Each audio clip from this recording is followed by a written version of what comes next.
was something like that, but God let it happen. Like I was sitting there waiting because he told me Vybz Kartel would come at 8. I'm sitting there watching the clock. 8 come, no Vybz Kartel. 9 come, no Vybz Kartel. Like 10 o'clock. No, I'm not easy to give up. Trust me, I'm determined. So God let it happen. Like I sit there and a guy come around the back and call and say, anybody around here know Vanessa? I'm like, yeah. And he's like, some cops is at the gate to you. I'm like, cops? So my heart kind of beeping because I'm like, I wonder if them people that think say me some info some what cops are doing around here. But apparently I walked to the studio, so one of my cousin friends saw me walking and then he come around there because he knew it is Vybz Kartel studio. So I went to the gate and then Vybz Kartel was sitting under the tree with his entourage and stuff, and then I just put on a little pretty walk. So yeah, so when I put on the pretty walk, I see him look like, you can feel somebody looking at you. So I'm like, okay, I went to the gate and I was like, I'm about to record now, you got to leave. I'm about to go in the studio. Them time they're not going in the studio, but you have to just speak thing in existence for it to happen. So I was like, I'm going into the studio, I gotta go. And I went back and I went straight to him because I'm a brave person. I went straight to him. I'm like, I'm the first one that even called him my general. I'm like, my general, I can't sing. I want you to bust me right now. And he was like, okay, hold up. And like two of the guys there was there and like they kind of stepped to me. Like they stepped kind of close and I was like, okay. I'm like, my general, I can sing and I want you to bust me today. And same time one of the guys were there and he was like, my general, I true she can sing. I know her, like she come on the Gaza before and she mashed it up, and he was like, so how I don't know about this? I was like, you're gonna know about it now. And then I said to him again, I said, listen, I can sing. And I want you to bust me. And he was like, I'm not busting anymore body right now, because at the time 2 of the members did just come out the camp, so it was kind of up and down. So same time I was like, let me sing for you because I can sing. And he was like, you're so determined, I love that with you. And he was like, sing. And then I sing. Oh my God, when I started singing, him couldn't even move. He was like, okay, I'm gonna take you in the studio, give you a rhythm. If you can write that rhythm the proper way, then you start, then you go boss him. I say, all right, my general, I'm ready, let's go. And him get up instantly, we go in the studio. I remember the producer put on the track, and then I had this song that I wrote a long time ago, and I started singing. He was like, okay, she's a superstar. Okay, sit right there. And I sit right there. And it was time for him to buy food and thing. And he was like, you want something to eat? I was like, no, my belly is so full. So from there until this day, it was just history. And I'm just grateful for that opportunity. Let me tell you how you telling me this story, I would have been scared twice. I'd have been scared twice. First time is 8 a.m. I mean, and meeting Vybz Kartel. Like, I don't know what's about to happen. Am I about to get kidnapped? Then by the time they call and the police is up at the door, I'm really sure. No, I'm the type of person, like, I don't let fear take me over, and I'm not fear of mankind. Yeah. No, I'm not. Yeah, you can't be fearful, especially when you're trying to shoot for a career like the one that you have currently. Yeah. So after the audition process, you did get linked up with Vybz as far as being part of his Portmore crew, his Portmore Empire. Yeah.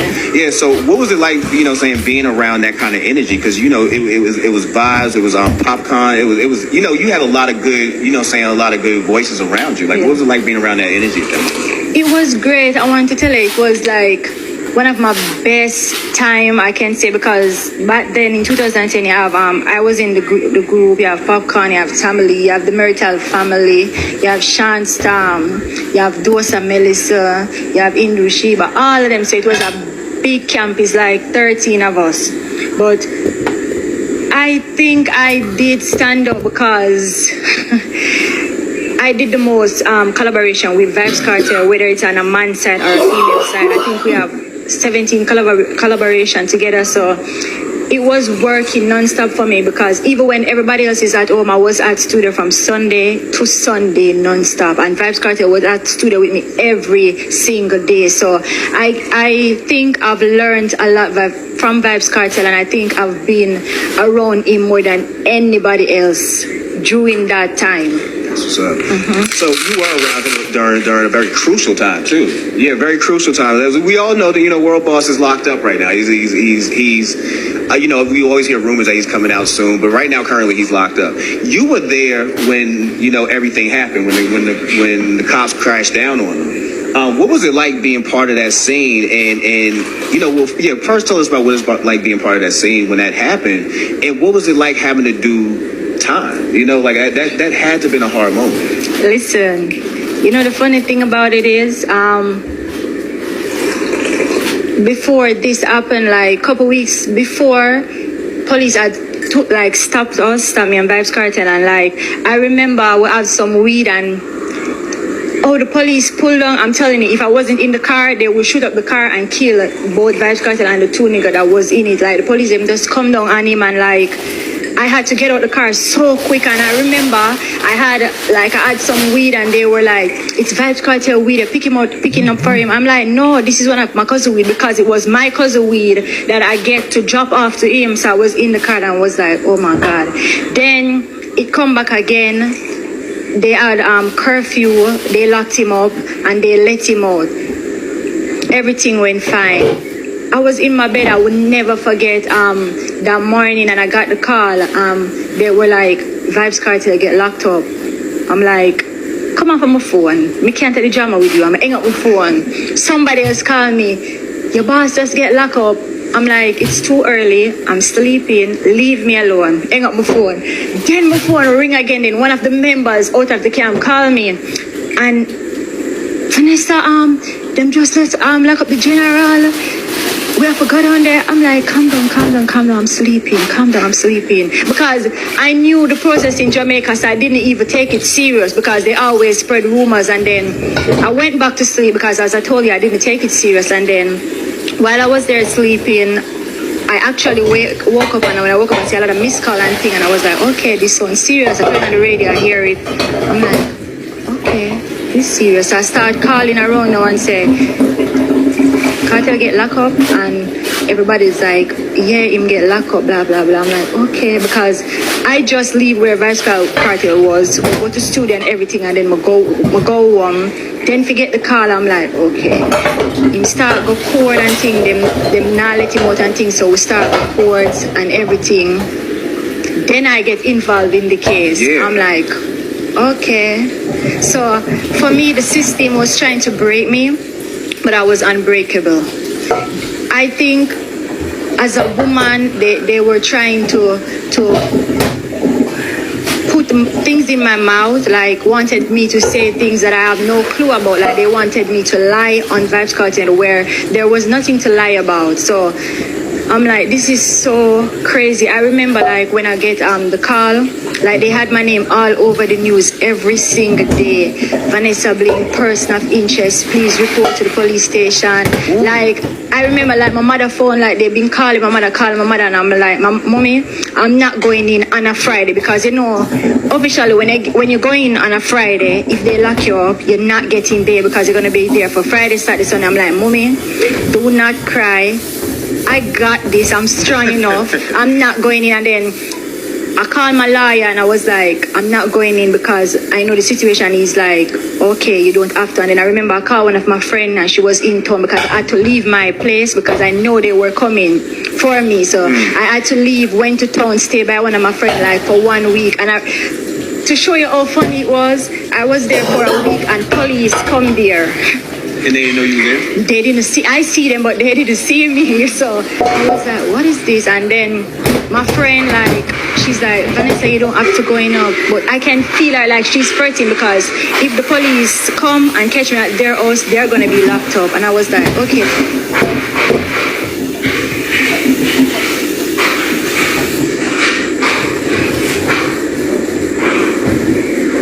And catch me at their house, they're going to be locked up. And I was like, okay, let me just go in. And then I call my lawyer the following Monday and I say, come get me, I'm just going to go in. Because I know they're fretting. Because any of the police come there and see me, they're going in. And I went in, thought they're going to question me and stuff. They actually locked me up. While I was there and stuff, I remember one of the police women was like, don't worry yourself because when I go for Augustus, the ladies, them gonna have sex with you. I'm like, as long as I know you will have sex with me, everything gonna be fine.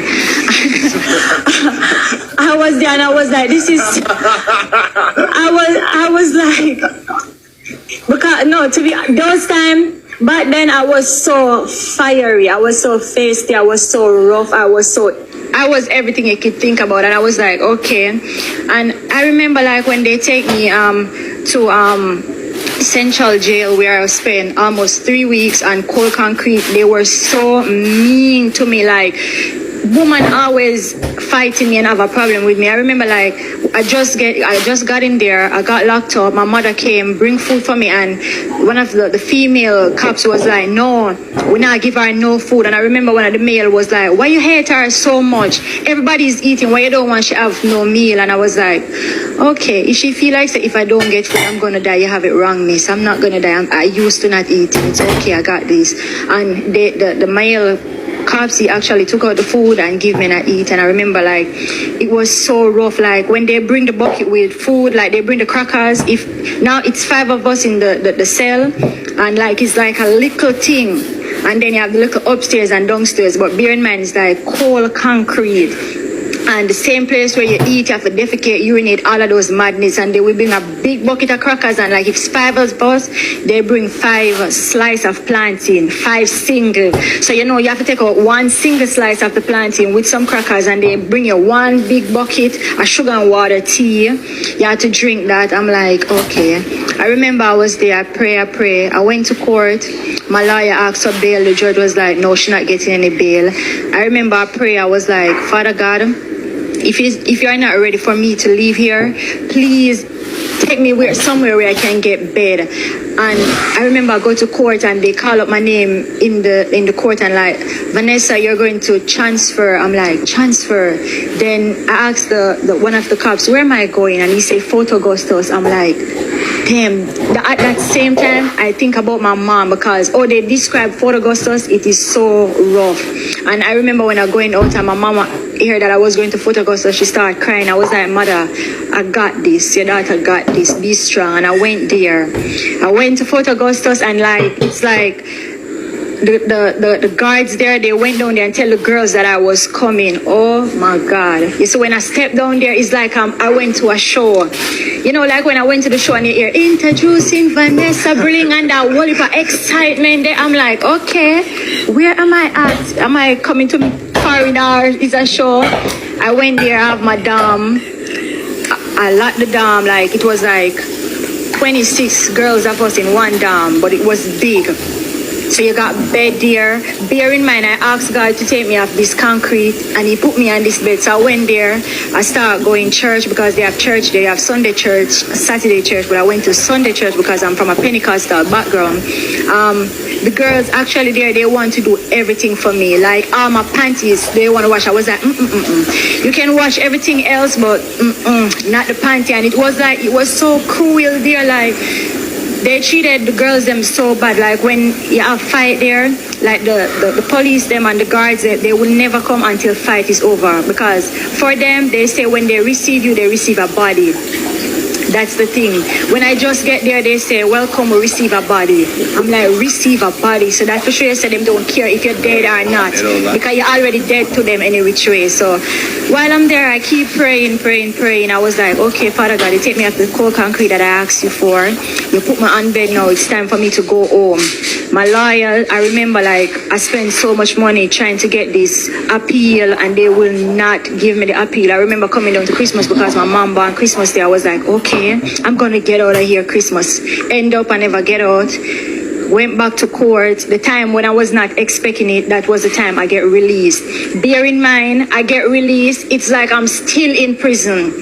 I get out of Fort Augustus. Now they had me on reporting. Like after report at the station. Like probation. Yes, so I had to report at the station like 3 times, Monday, Wednesday, Friday, from 8 to 2. If I miss 2, they are going to take back the bail. They take away my passport, everything. So, you know, for that 3 years and 9 months, I'm reporting all those times and I'm going to court 4 times a week, non-stop. It was Oh, I've been through so much, but I'm right here right now. I just want to give God thanks. I'm Let me grateful. tell you, not only give thought, you don't look like what you've been through. I know. Not at all.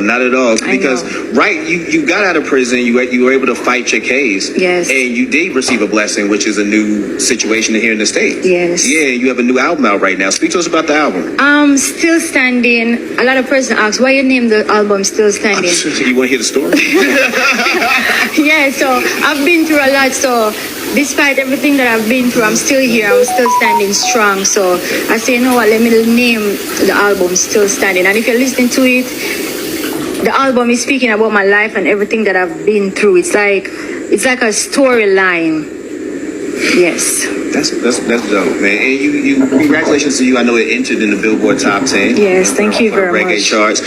Growing up in Boston, I developed a love of dancehall and a love of reggae early in my life, and I always felt like it should be a bigger thing in the States. Do you ever feel like dancehall could ever become like a real music staple in the United States, like hip hop has, or like rock and roll has? Yes. All it needs is just need the right set of people to just come along and get it and put it to the next level. That's why I'm here to do that.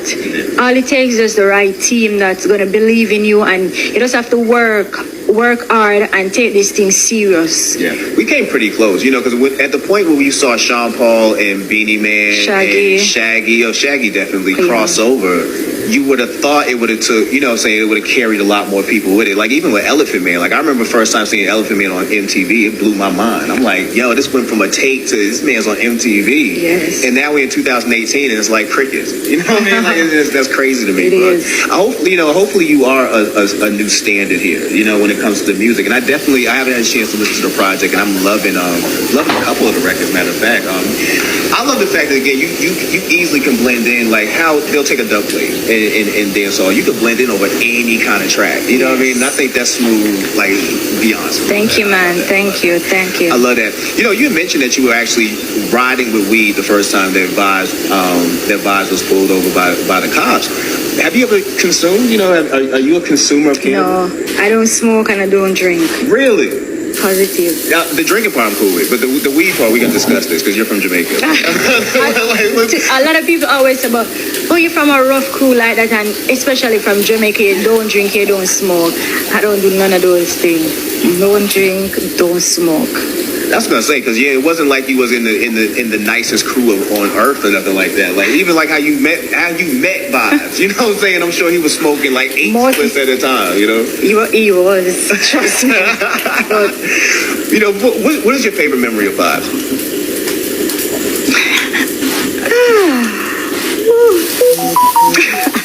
I'm about to get the story. My favorite memory is just being in studio with Vybz Kartel, going to all these different places, these different islands with him. One of the most important and memorable is, I think it was in St. Martin. That time I just did One Man with him. And when you say introducing Vanessa Bling Alive, when I didn't expect it, because the song did just drop and we went to St. Martin the week after, and to hear everybody, it was like 20,000 people singing. I was like, oh my God, this is this. So, yeah. That's what's up. Before we close out of here, I want to know what's next for you. So what are we going to see Vanessa Bling working on? What are we going to see you at over the next few years? Actually, we just dropped the project. I want you guys to go and get it. It's called Still Standing. The first single of it is called 10 Bag. And 10 Bag is a good record. Yes. I do like that. Thank you. We have tour. We're doing some radio run now, and then after that, I leave for Canada. Then for Canada, I think we have a Caribbean tour. Then from the Caribbean tour, we're going to Europe, back to Europe because I've done Europe before. Then we're going to Israel, my second time going to Israel. From Israel, we're going to UK. From the UK, we're coming back to the US to do a US tour. From the US, I think we're going to India this time. From India, we're going to China. From China, we're going to Japan. From Japan, we're going to Africa for 3 months, and then from Africa we're just taking it from there. You're busy taking it from there. You're busy. Like just taking it from there. We might go to Mars.